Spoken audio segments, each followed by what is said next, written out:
Sir നമുക്കറിയാം വല്ലാത്തൊരു വിവാദം കൊടുമ്പിരി കൊള്ളുകയാണ് പാദ നമസ്കാരത്തെ കുറിച്ച്.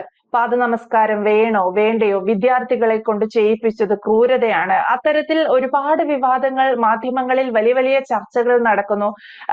ഇന്ത്യൻ സംസ്കാരത്തിന്റെ ഭാഗമാണ് പാദ നമസ്കാരം എന്ന് ഏറ്റവും ഒടുവിൽ നമ്മുടെ ഗവർണർ കൂടി പറഞ്ഞതോടെ ആളിക്കത്തുകയാണ്. ഒരു അനാവശ്യ വിവാദം എന്ന് പലരും പറയുന്നു. അതേസമയം വിദ്യാർത്ഥികളെ കൊണ്ട് ചെയ്യിപ്പിച്ചു എന്നുള്ളതാണ്. ഗുരുവിന് പൂജ ചെയ്യുക അല്ലെങ്കിൽ ഗുരുവിനോട് ബഹുമാനം കാണിക്കുക എന്ന് പറയുന്നത് വിദ്യാർത്ഥികൾക്ക് മാത്രം സാധിക്കുന്ന ഒന്നാണ്. അവരുടെ ഗുരു ശിഷ്യ ബന്ധം എന്ന് പറയുന്നത് അങ്ങനെയാണല്ലോ.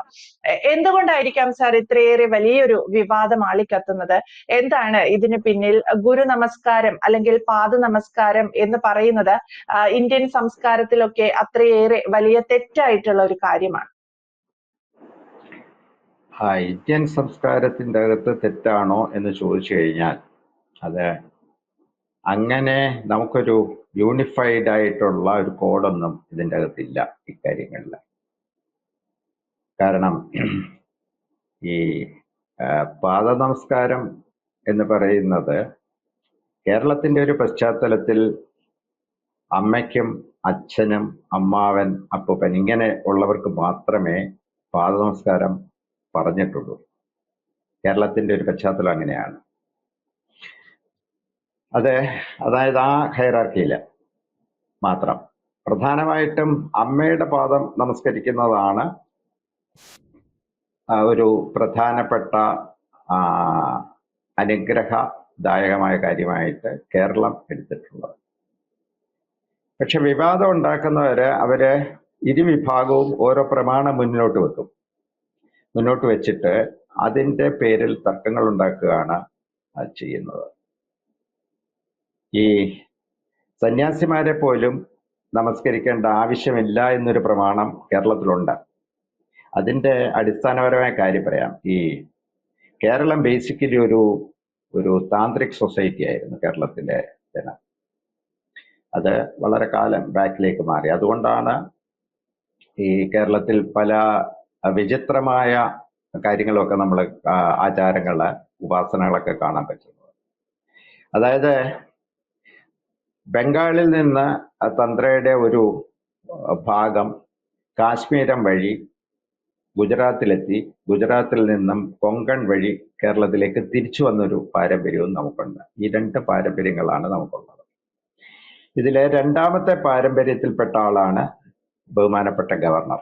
അദ്ദേഹം ഒരു കൊങ്കൺ ബേസ്ഡ് ആയിട്ടുള്ള വ്യക്തിയാണ്. അവരുടെ സമൂഹത്തിൽ ഈ പാദ നമസ്കാരത്തിന്, സന്യാസിയെ നമസ്കരിക്കുന്നതിന്, ഗുരുവിനെ നമസ്കരിക്കുന്നതിനൊക്കെ അവരുടേതായ ചില ക്രമങ്ങൾ നിശ്ചയിച്ചിട്ടുണ്ട്. അതനുസരിച്ച് അദ്ദേഹം പറയുന്നത് ശരിയാണ്.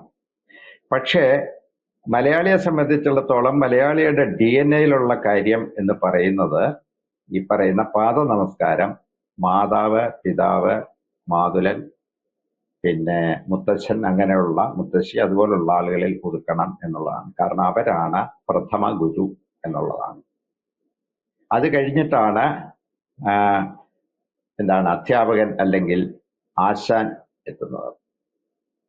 ഇത് തർക്കം ഒഴിവാക്കിയാൽ ഇത്രയേ ഉള്ളൂ. ഈ വിഷയം വളരെ വളരെ കൃത്യമായിട്ടുള്ള ഒരു വിഷയമാണ്.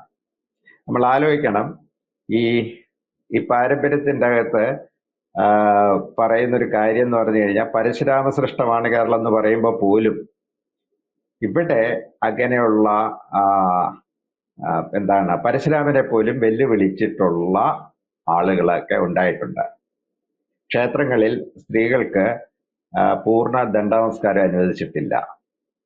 സ്ത്രീകളെ നമസ്കരിക്കണമെന്ന് പോലും അതിൻ്റെ അകത്ത് ഇല്ല. അപ്പൊ ഇങ്ങനെ ഒരുപാട് വിഷയങ്ങൾ, ഇതിൻ്റെ അടിസ്ഥാനപരമായ കാര്യങ്ങളിൽ ചില വിഷയങ്ങളുണ്ട്. എനിക്ക് തോന്നുന്നൊരു കാര്യം, ഈ B.Ed സാറന്മാരെയും ഡോക്ടറേറ്റുള്ള പ്രൊഫസർമാരെയും ഒന്നും നമസ്കരിച്ചാൽ എന്തെങ്കിലും പ്രയോജനം ഉണ്ടാകും ആ തത്വത്തിൽ. അതായത് ബ്രഹ്മജ്ഞാനികളെ നമസ്കരിക്കുന്ന തത്വത്തിൽ അങ്ങനെ ഇവരെ എന്തെങ്കിലും കാല് കഴുകുകയോ നമസ്കരിക്കുകയോ ചെയ്തതുകൊണ്ട് എന്തെങ്കിലും പ്രയോജനം, വിവാദമൊഴികെയുള്ള ഒരു പ്രയോജനം ഉണ്ടാകും എന്നെനിക്ക് തോന്നുന്നില്ല.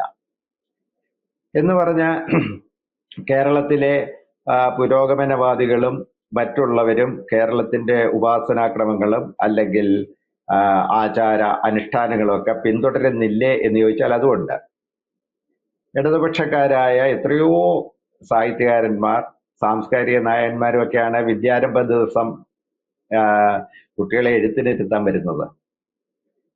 അത് അപ്പോഴ് ഈ പറയുന്ന അപ്പൊ ഈ ചോദ്യം എതിർഭാഗത്തു നിന്ന് വരും. അതായത് നിങ്ങള് വിദ്യാരംഭത്തിന്റെ അകത്ത് നിങ്ങൾക്ക് ഈ ആചാരമുണ്ട്, വിദ്യാരംഭത്തിൽ ഗുരു എഴുത്തിനിരുത്തുക.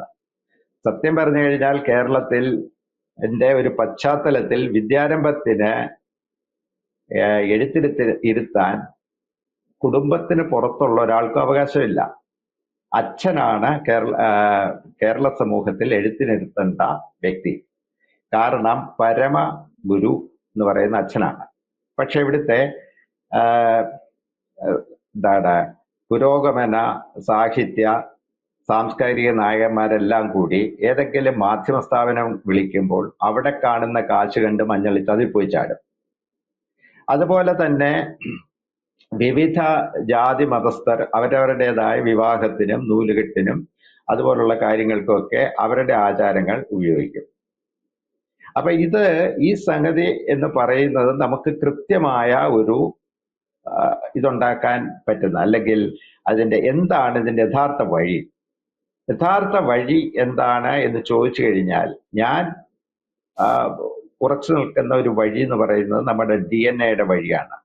മലയാളികളുടെ DNA വഴിയിൽ ഇങ്ങനെ ഒരു ഗുരുപൂജ എന്ന് പറയുന്ന ഒരു ആചാരം ഉണ്ടോ എന്ന് സംശയമാണ്. അത് സന്യാസിമാർ, അതായത് സന്യാസം സ്വീകരിക്കുന്ന മലയാളികൾ ഗുരുപൂജ നടത്താറുണ്ട്. പക്ഷേ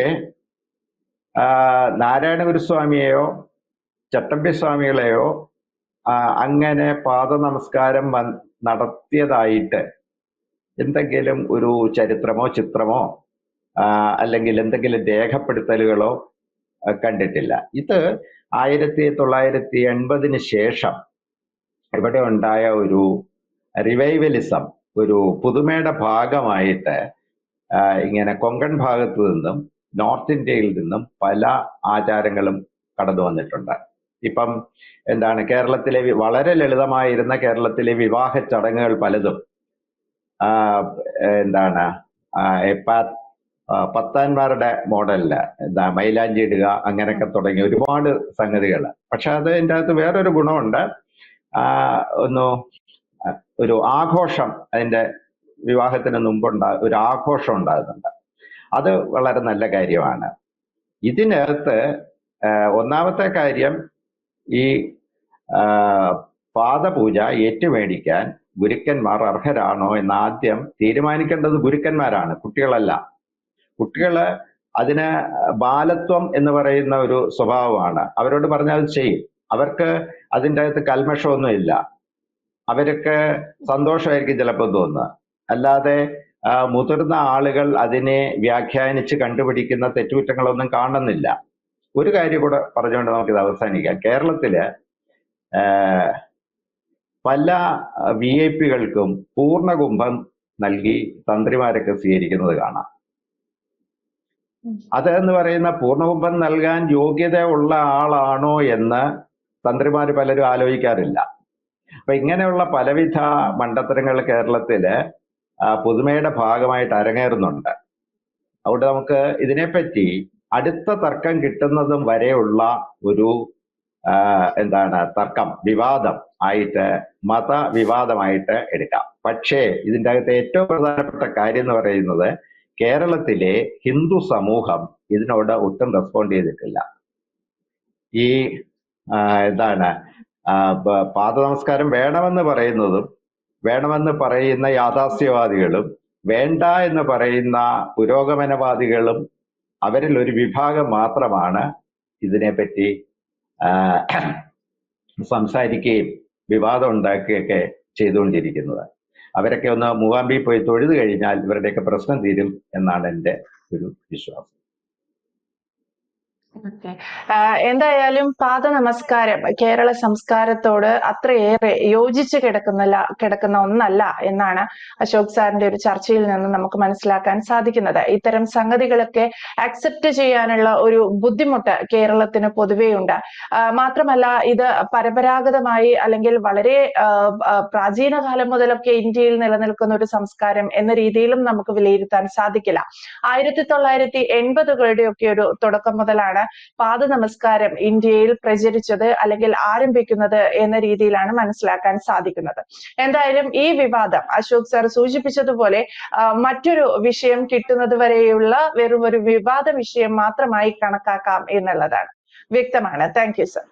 കൂടുതൽ വാർത്തകളും വിശേഷങ്ങളും നിങ്ങളിലേക്ക് എത്താൻ ABC മലയാളം സബ്സ്ക്രൈബ് ചെയ്യുക, ബെൽബട്ടനും അമർത്തുക.